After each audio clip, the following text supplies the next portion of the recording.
All right, if you are friends with a realtor, you have heard them say the inventory is so low, and they're not lying to you. We are negative 28% year to date, so it's low.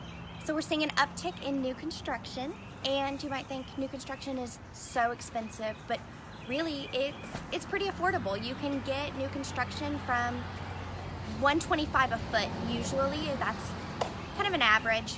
Of course, if you're going crazy, you can get way up there, but new construction is within your means.